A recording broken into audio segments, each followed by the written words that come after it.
A conspiracy in a photo. Hello, I'm H.G. Tudor.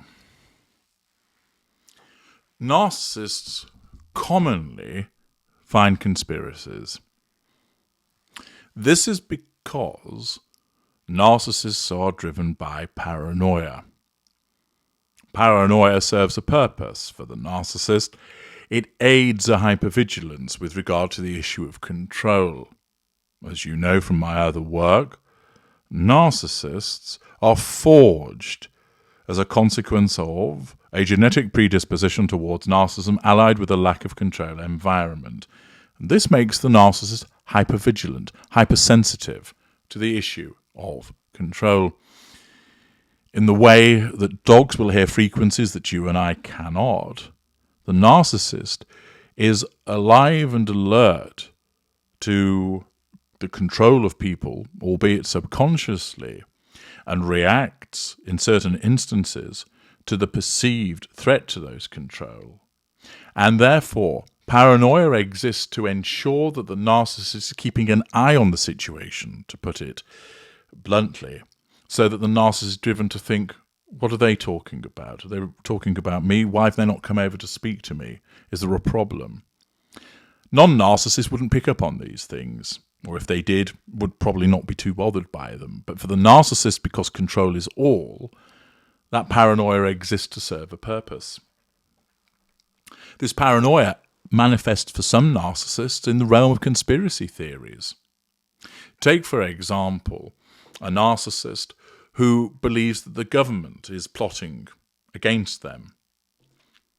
The narcissist isn't in possession of some private army so that they can go against the government and directly assert control over them.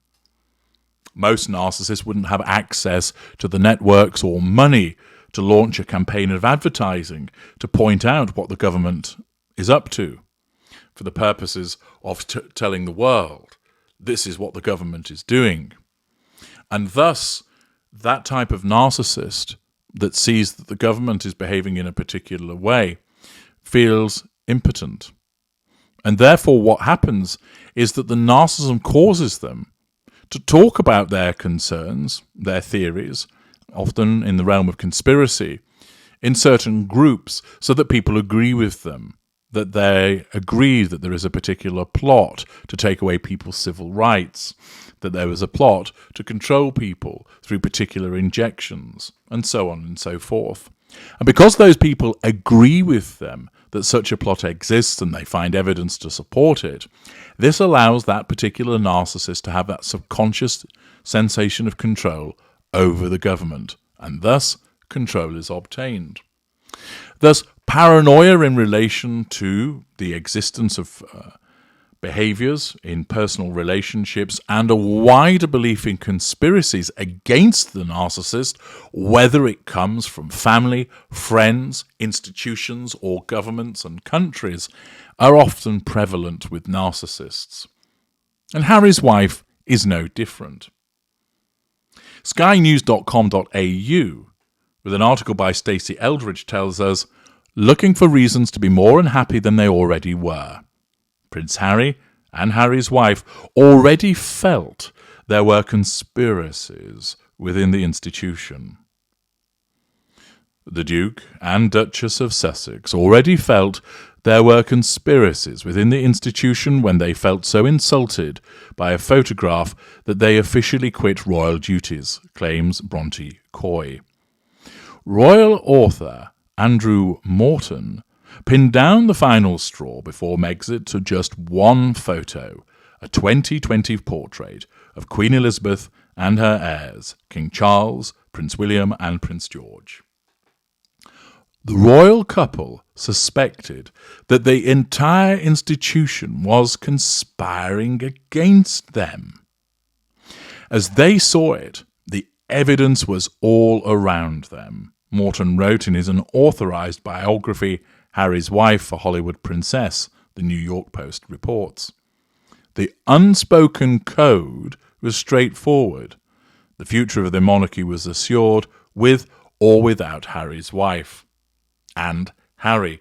Well, naturally it was, because then Harry isn't a direct heir. And all that photograph did was present the current Queen as she then was, and all the relevant heirs. The direct ones. Harry's not a direct heir, so he wouldn't be included.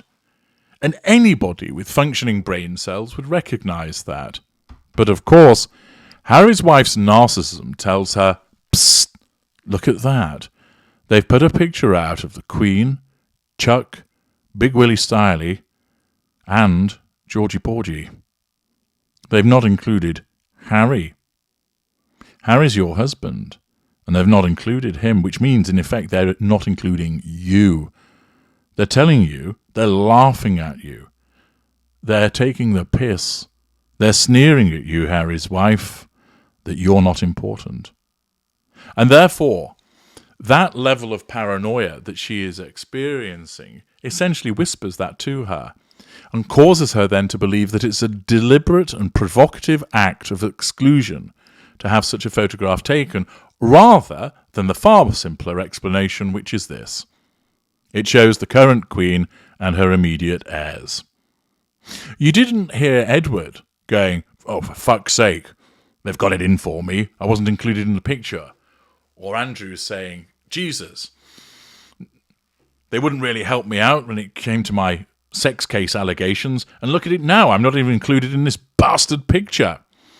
You don't have Anne saying, oh, charming, they can naff off, they've not included me. Or any of the other potential heirs to the throne. Nobody complained, but Harry and Harry's wife did. She, because her narcissistic paranoia caused her to do so, and he, because he's led by her and believes that what she tells him is the truth. The news.com.au royal reporter claims Prince Harry and Harry's wife already felt there were conspiracies within the institution and were already deeply unhappy.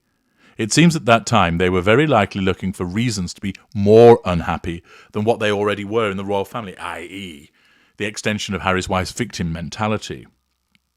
In the new year, they saw this photo which sent them to quite a strong message, which was, the monarchy exists with or without you. Or rather, here is a lovely picture of the Queen and her direct heirs, and Harry's wife interprets it as, the monarchy exists with or without you, because her paranoia does that. They were already deeply unhappy within the institution. That was a feeling they already had, that there were conspiracies within the institution. The iconic portrait was captured in the throne room at Buckingham Palace by British photographer Ranald McChesney to mark the beginning of a new decade. But what it does is cause Harry's wife to believe that they're out to get her. They're actively mocking her because Harry and she even were not included in this photograph. She would expect that Harry and perhaps Archie would be included in the photograph because, after all, aren't they heirs to the throne? The simple explanation of, no, they're not direct heirs, that's why they're not involved, wouldn't cut any mustard with her because her narcissism wouldn't allow it to be the case. And instead, her narcissism seizes upon this to suggest to her that there is some kind of conspiracy to move against them, and therefore she utilizes that as a further reason to assert control by withdrawal by seeking to leave the royal family. A photograph contains a supposed conspiracy when it doesn't, but it provides me with an opportunity of demonstrating the paranoia of Harry's wife as a narcissist. I'm H.G. Tudor. Thank you for listening.